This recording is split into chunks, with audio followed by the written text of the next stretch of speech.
Hello and welcome to our channel. मेरा नाम है सोनू शर्मा। आई होप आप अपनी तैयारी अच्छे से कर रहे होंगे। आज जो मैं लेके आया हूँ वो आपके लिए मोस्ट इंपॉर्टेंट टॉपिक है, वो है आपका पीरियोडिक टेबल। रेलवे की एग्ज़ाम हो और यहाँ से क्वेश्चन ना आए, ये इम्पॉसिबल है। ठीक है, तो ये रेलवे के लिए हॉट टॉपिक है, बहुत ज़्यादा हॉट टॉपिक है। अगर आप चाहें तो यहाँ से एक क्वेश्चन बना सकते हैं, एक या दो नंबर आप कंफर्म कर सकते हैं। ठीक है, तो आप एक बार ये टॉपिक के इंपॉर्टेंट क्वेश्चन देख के जाइए। ठीक है ना। ये मैं आपके एस के झा सर की जो बुक है उसके टॉपिक, उसके वन लाइनर क्वेश्चन लेके आया हूँ। क्वेश्चन नहीं है, मतलब वन लाइनर फैक्ट है, वो आपको याद रखना है। ठीक है ना। वीडियो अगर आपको पसंद आता है तो आप लाइक कर सकते हैं, वो कोई दिक्कत नहीं है। ठीक है ना। स्टार्ट करते हैं अपन। इकोनॉमिक्स और मार्केटिंग की ये पीडीएफ है, आप चाहें तो बाय कर सकते हैं। ये पीडीएफ तो मस्ट बाय कीजिए ही आप। अगर आप लास्ट दिन भी बाय करते हैं ना तो ये आपको प्रॉफिट देके जाएगी। ठीक है ना। इसमें 450 क्वेश्चन है और ये आप एक घंटे में पढ़ सकते हैं। ठीक है, 450 प्लस क्वेश्चन है और आप एक घंटे में पढ़ के कम से कम 2 से 5 नंबर तो बढ़ा ही सकते हैं, अगर आपको याद रहते हैं अच्छे से तो। ठीक है, तो ये बाय तो कर ही लीजिए। ये भी आप चाहें तो बाय कर सकते हैं प्रैक्टिस के अकॉर्डिंग, या आप प्रैक्टिस करना चाहते हैं, आपने पढ़ रखा है तो प्रैक्टिस कर सकते हैं इससे। ठीक है ना। इसमें आपको बहुत सारी चीज़ों का एक्सप्लेनेशन भी है अंदर, और कस्टमर रिलेशन की भी हमारी एक पीडीएफ है, वो भी आप बाय करना चाहें तो लिंक आपको सारे डिस्क्रिप्शन में मिल जाएंगे, आप वहाँ से बाय कर पाएंगे। स्टार्ट करते हैं अपन। Just wait for 1 second. I hope आपको सारी चीज़ें क्लियर नज़र आ रही होगी। स्टार्ट करते हैं अपन। देखिए, यहाँ से जो इंपॉर्टेंट क्वेश्चन बन सकते हैं वही मैं आपके लिए लेके आया हूँ। सारे आपको पूरा नहीं पढ़ना है, जो जो मैंने टिक कर रखा वही पढ़ना है। ठीक है। किस किस ने जो आवर्त सारणी दी वो आपको याद रखना है। डोबेरेनर, न्यूलैंड, मैंडलीव और मोसले। जो आधुनिक जो आवर्त सारणी दी है वो किसने दी है आपकी, तो मोसले ने दी है। किसने दी है, मोसले ने। ठीक है। और ये आधारित काय पे थी, तो ये एटॉमिक नंबर पे आधारित थी। काय पे आधारित थी, एटॉमिक नंबर पे। ठीक है। सबसे पहले बात करें तो डोबेरेनर ने दिया था त्रिक नियम। कौन सा नियम दिया था, हिंदी में बोले तो त्रिक नियम, यानी ट्रॉयड्स। 1829 में दिया था, ये आपको याद रखना है, यहाँ से क्वेश्चन बना था। इन्होंने क्या किया था, 3 तत्व लिए थे और 2 का एवरेज निकाल के तीसरे तत्व के बराबर रखा था। जैसे कि आप देख सकते हैं, इन्होंने किया लिथियम प्लस पोटेशियम में 2 का भाग दिया, इसका एवरेज निकाला तो यह किसके बराबर आया, लगभग बराबर आया था। तो ये आपका आया था सोडियम के बराबर। ठीक है। तो इन्होंने कितने तत्व कितने ट्रायड बनाए थे, तो इन्होंने 3 ट्रायड बनाए थे। कितने, 3 ट्रायड बनाए थे, याद रखना है आपको। ये पहला वाला जो ट्रायड है ये वाला याद रखना पड़ेगा, लिथियम पोटेशियम और सोडियम वाला। ठीक है, इंपॉर्टेंट है, याद रखिएगा। नेक्स्ट आपका सेकंड नंबर पे आवर्त सारणी दी थी, तो इन्होंने दी थी न्यूलैंड ने। न्यूलैंड का कौन सा नियम है, तो ये आपका ऑक्टेट नियम है या अष्टक नियम है। हिंदी में बोले तो आपका है अष्टक नियम। ठीक है, कौन सा, अष्टक नियम है। इसमें सबसे इंपॉर्टेंट क्वेश्चन यहाँ से बने हैं कि अष्टक नियम कहाँ तक लागू होता था, तो आपका कैल्शियम तक लागू होता था। कहाँ तक, कैल्शियम तक। ठीक है। इसके अलावा इन्होंने कितने इनके आवर्त सारणी में कितने तत्व थे, तो 56 तत्व थे। इसके अलावा ये कहाँ तक कहाँ पे एंड होता था, इनकी आवर्त सारणी कहाँ पे खत्म होती है, तो इनकी आवर्त सारणी आपकी खत्म होती है थोरियम पे। ये क्वेश्चन बने हुए हैं एएलपी, एनटीपीसी और ग्रुप डी में पहले, तो वही बता रहा हूँ मैं आपको। ठीक है ना। इंपॉर्टेंट सारे। और इनका जो नियम था कि इनका जो नियम था ये कि हर 8वां तत्व पहले तत्व से समानता दर्शाता था। ठीक है। जो हीलियम है वो फ्लोरीन से समानता दर्शाएगा, फ्लोरीन जो है वो क्लोरीन से समानता दर्शाएगा, और क्लोरीन जो है वो निकिल क्रोमियम और निकिल से समानता दर्शाएगा। ठीक है। लेकिन ऐसा नहीं होता है, क्योंकि देखिए अब निकिल तो धातु है। ठीक है। ऐसा नहीं हुआ। और या कहाँ तक लागू हुआ, आपका कैल्शियम तक ही लागू हुआ। कहाँ तक, कैल्शियम तक लागू हुआ, याद रखिएगा। इंपॉर्टेंट क्वेश्चन यहाँ से क्या क्या है। ऑक्टेट नियम में और पहला तत्व 8वें तत्व से समानता दर्शाता है। 56 इनके एलिप में जो इन्होंने आवर्त सारणी बनाई थी, 56 तत्व थे, और कहाँ तक, कैल्शियम तक लागू होता था, और अंतिम तत्व इनका था थोरियम। ठीक है। यहाँ से ये क्वेश्चन बन सकते हैं, इंपॉर्टेंट है, एक बार आप देख के जाइएगा। ये सब मैं आपको बता चुका हूँ। अब मोस्ट इम्पोर्टेंट, जिसको आधुनिक आवर्त सारणी के लिए जो मोटिवेट करता है, वो ये हमारे मेंडलीव जी। मेंडलीव जी ने जो आवर्त सारणी बनाई थी वो आपका द्रव्यमान पे आधारित थी, परमाणु द्रव्यमान पे। ठीक है। इन्होंने क्या किया था, खाली चीज़ें भी, मतलब खाली जो जगह छोड़ी थी, जो तत्व नहीं खोजे गए थे उनके लिए भी। ठीक है। इनकी जो आवर्त सारणी थी उसमें एक प्रॉब्लम ये थी कि इन्होंने हाइड्रोजन को फिक्स जगह नहीं दी थी। हाइड्रोजन को कोई जगह नहीं दी थी, एक प्रॉब्लम थी इनके साथ। और इन्होंने कुछ खाली जगह भी छोड़ी थी, 3 खाली जगह छोड़ी थी, आपको याद रखना है कितनी, 3 खाली जगह छोड़ी थी। और इन कितने तत्व थे इनके आवर्त सारणी में, तो इस टाइम तक 63 तत्व खोजे जा चुके थे। ठीक है, याद रखिए कितने, 63। इंपॉर्टेंट है ये भी, यहाँ से ये क्वेश्चन बन सकते हैं।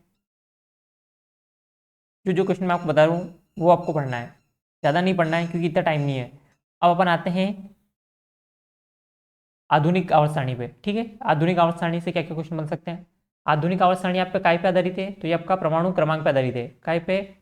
परमाणु क्रमांक पे। काय पे? परमाणु क्रमांक पे आधारित है। मैं पेन का कलर चेंज कर लेता हूँ, जस्ट वेट फॉर 1 सेकेंड।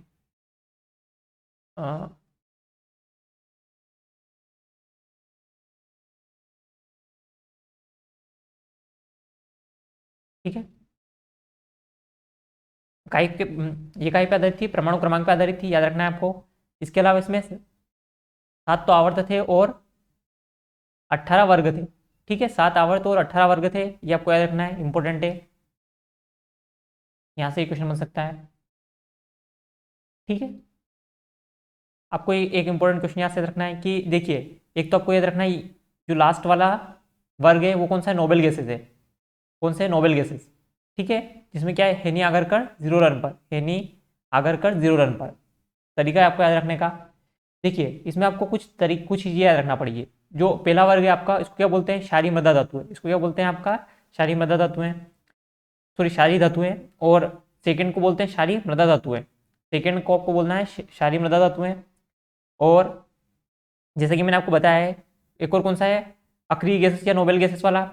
कौन सा है? जो 18वां है वो आपका अक्रिय गैसेस या नोबेल गैसेस है। ठीक है, इंपॉर्टेंट है, याद रखना है आपको। और एक आपका 17वां याद रखना है, हेलोजन वाला। कि 17वें में कौन सा है? हेलोजन है। पहला क्षारीय धातुएं, दूसरा, पहला है आपका क्षारीय धातुएं, दूसरा है क्षारीय मृदा धातुएं, 17वां है आपका हेलोजन और 18वां है आपका अक्रिय गैस है। ठीक है, ये इंपॉर्टेंट आवर्तन आपको याद रखना है। ठीक है, वर्ग है, सॉरी, इंपॉर्टेंट वर्ग है, याद रखना है आपको। इसके अलावा आपको यहाँ से ज़्यादा कुछ याद रखने की ज़रूरत नहीं है। ठीक है, इसके अलावा मैं आपको जो जो इंपॉर्टेंट है वो बता देता हूँ।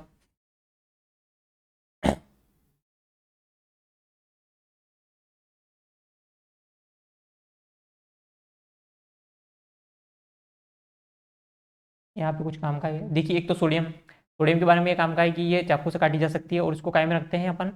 सोडियम को काय में रखते हैं? काय में? केरोसिन में रखते हैं, केरोसिन के तेल में रखते हैं। ठीक है, यानी मिट्टी के तेल में इसको रखते हैं, इंपॉर्टेंट है। पोटेशियम भी हथेली पे रखने में पिघल जाती है ना, गल जाती है, इंपॉर्टेंट है, याद रखिएगा ये भी।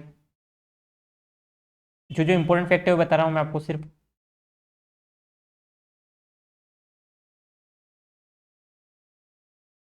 ठीक है, यहाँ से मैं आपको बताता हूँ कुछ इंपॉर्टेंट फैक्ट। यहाँ पे देखिए आप, देखिए यहाँ से क्वेश्चन बना था आपका DFCCL लास्ट ईयर में, जो 2018 वाली DFCCL हुई थी, वहाँ से क्वेश्चन बना था कि नंबर से याद रखना है आपको, सबसे ज़्यादा कौन सी गैस पाई जाती है और सबसे कम कौन सी। तो सबसे ज़्यादा जो पाई जाती है नाइट्रोजन, ये तो आपको पता होगा। उसके बाद आपका ऑक्सीजन आता है, ठीक है ना।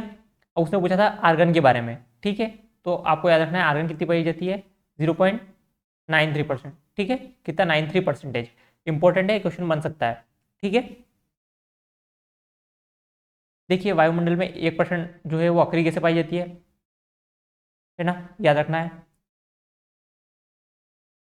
और हीलियम मैंने आपको कल ही बताया था ये सब चीज़ें, तो कि वायुयान के टायर में कौन सी भरी जाती है? हीलियम। और मोटरसाइकिल के टायर में नाइट्रोजन भरी जाती है। ठीक है ना।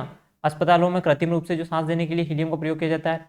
और कम गहराई पे जाने के लिए ऑक्सीजन प्लस नाइट्रोजन, और अधिक गहराई में समुद्र में जाने के लिए ऑक्सीजन प्लस हीलियम। ठीक है, ऑक्सीजन प्लस हीलियम का उपयोग किया जाता है, ये आपको याद रखना है।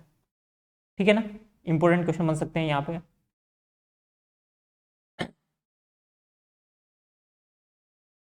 अक्रिय गैसों में सबसे ज़्यादा कौन सी पाई जाती है? तो आर्गन पाई जाती है, आपको याद रखना है। 0.93% वातावरण में, इंपॉर्टेंट है, याद रखना। ठीक है ना, यहाँ से क्वेश्चन बन सकता है और बना भी है लास्ट ईयर। क्रिप्टोन का उपयोग काय में किया जाता है? फोटोग्राफी में किया जाता है। जीनन को क्या कहते हैं? जीनोन को आपको कहते हैं स्ट्रेंजर गैस। ठीक है, क्या कहते हैं? स्ट्रेंजर गैस, इंपॉर्टेंट है, याद रखना। रेडोन जो है सबसे भारी है। ठीक है, गैस की तत्वों में सबसे भारी कौन सी है? तो रेडोन है। ठीक है, कौन सी है? रेडोन है। स्ट्रेंजर गैस को बोलते हैं तो जीनोन को बोलते हैं। यहाँ से क्वेश्चन बन सकते हैं। ठीक है, आयरन के बारे में मैंने आपको कल बता दिया। ठीक है ना, इंपॉर्टेंट क्वेश्चन यहाँ से बन सकता था आपका, जो बन सकते हैं वो बता रहा हूँ मैं आपको।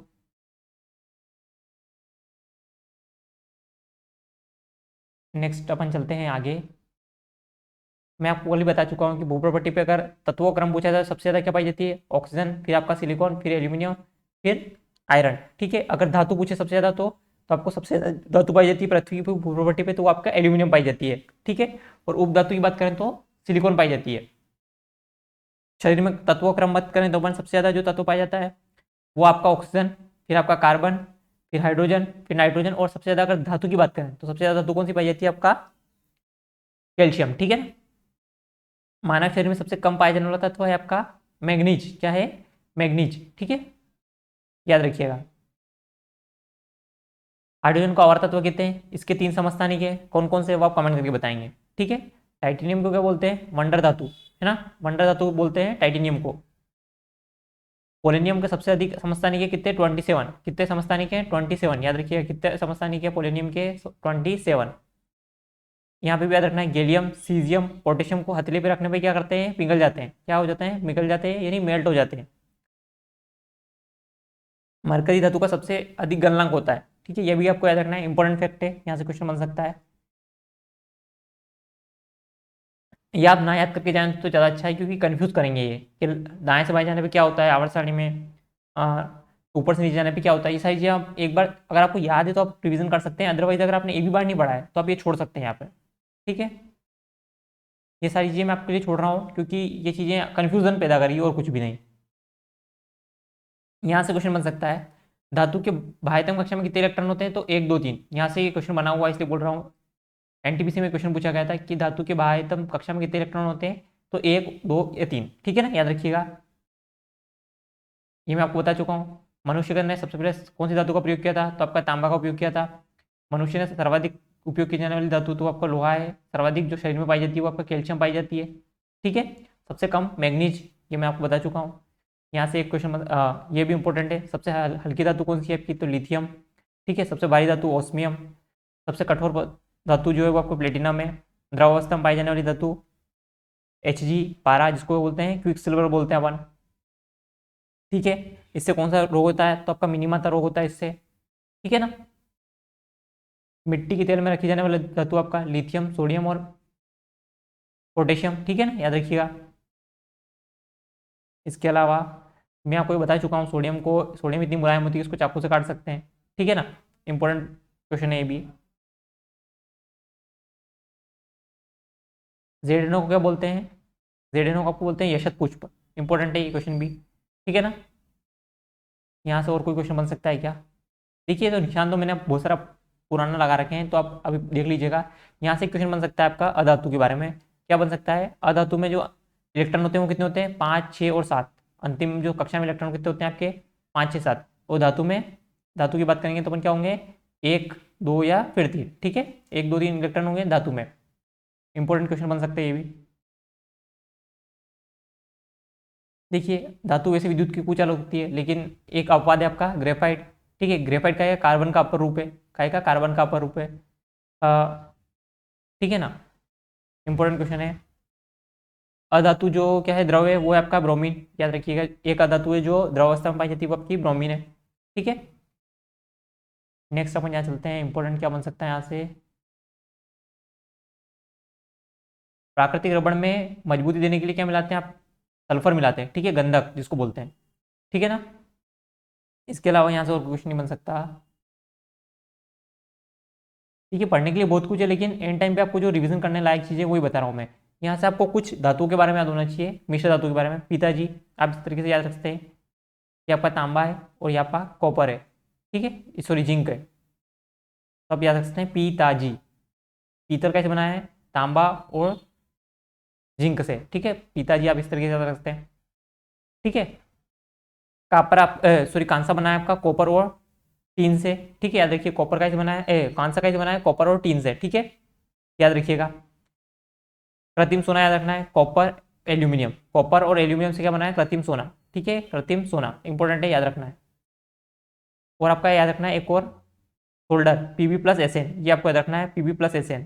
यहाँ से क्वेश्चन बनते हैं, इसलिए जो क्वेश्चन बनते हैं वही बता रहा हूँ मैं आपको। अदरवाइज आपको बहुत सारी चीज़ें बताने के लिए तो जो मैंने एग्जाम में देखी है वही बता रहा हूँ आपको। ठीक है, 3 4 याद रखना है आपको। पीतल याद रखना है, पिताजी से याद रखते हैं तांबा प्लस जिंक।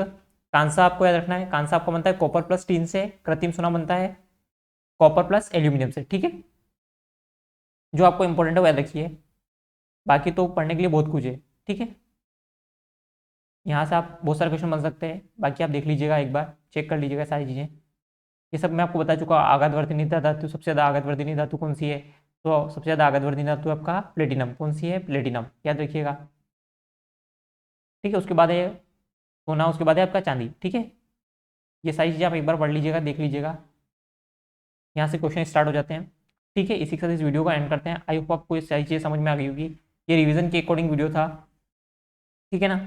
अगर वीडियो पसंद आए तो लाइक और कमेंट कर सकते हैं, अदरवाइज कोई प्रॉब्लम नहीं है। ठीक है, इसी के साथ इस वीडियो को एंड करते हैं। Thank you.